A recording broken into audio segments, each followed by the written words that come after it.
Hey Glam Squad, welcome back to my channel. In today's video I'm going to be using the brow products from Sosu Cosmetics. I have got two different shades and we're going to be going through these in a lot of detail throughout the video.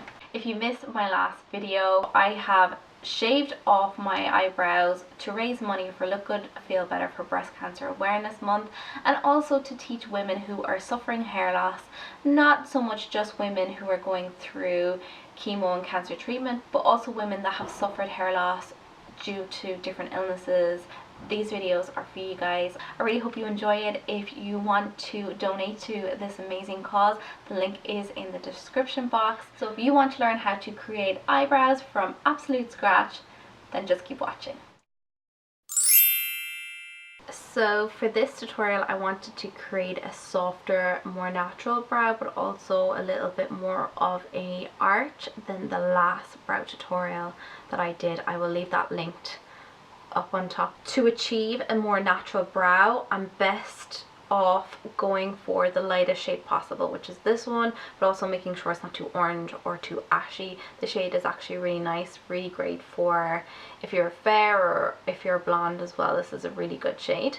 And then I just thought that was a little bit too light. Of course, if you are a little bit lighter than me, you could just use the light to medium one on its own, but I just felt because I'm so dark and I would normally be, you know, probably the shade, that I wanted to obviously make it look realistic and match my hair as well. I don't want my brows to be a lot lighter than my hair. Then I created hair-like strokes using this shade here, and then went in and did the odd few extra hairs using the darker one, just so it's not too light but still looks very realistic and also very natural.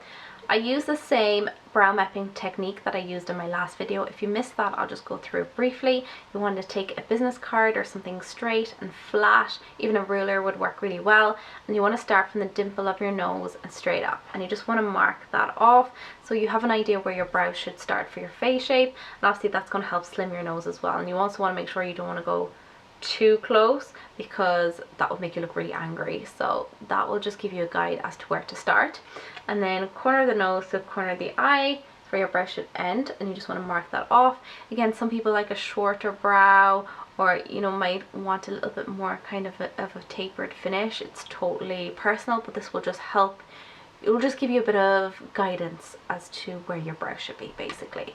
And then corner of the nose straight through the pupil of the eye is the highest point of the brow, and that's where your brow should arch.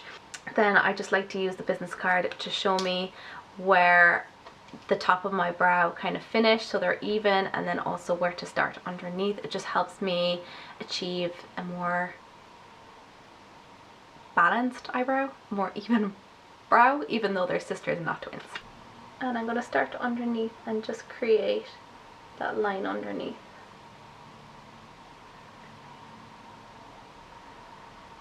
And then I like to go and do the top of the brow, because I think I prefer to do the top of the brow here to kind of have a guide as to where to arch it from underneath.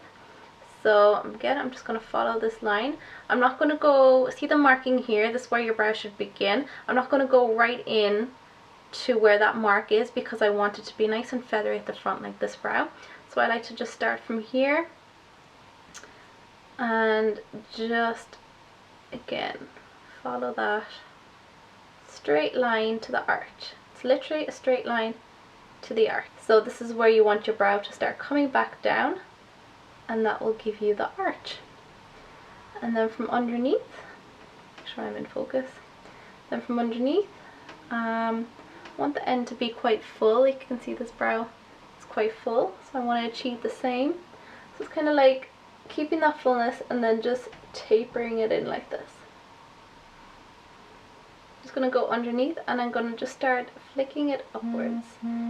Again, this is just to create the base, so there is no kind of white area or no gaps in between your hair-like strokes that you will apply in the minute.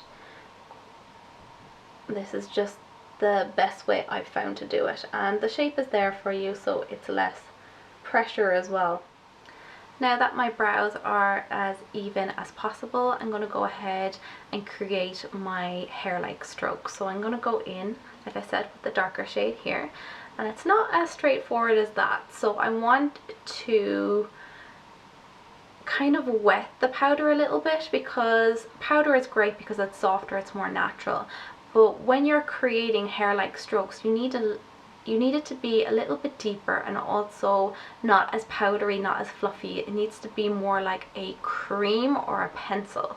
So you could just go in now with a pencil if you wanted to, but of course I'm using the Sosu cosmetics brand today, so I want to use the powder in the kit to save you, you know, picking up another product. You want to use this kit.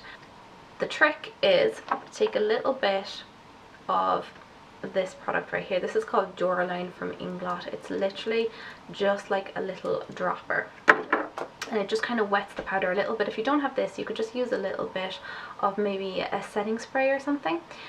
So you just want to pop that in. Okay, so I'm going to start off here, and I'm going to bring it right up to the marking. So from the top, you want the hairs to grow downwards, and from underneath they're going upwards, and then kind of meeting in the middle. And then for the end, you can go a little bit heavier, and we're just going to start combing the hairs down. Go over parts of the brow. If you have messed it up a little bit, you can fix it up with just a little bit of concealer. Just going to clean up around the brow. I really hope you enjoyed this tutorial. Please don't forget to subscribe before you leave, and I'll see you in my next one.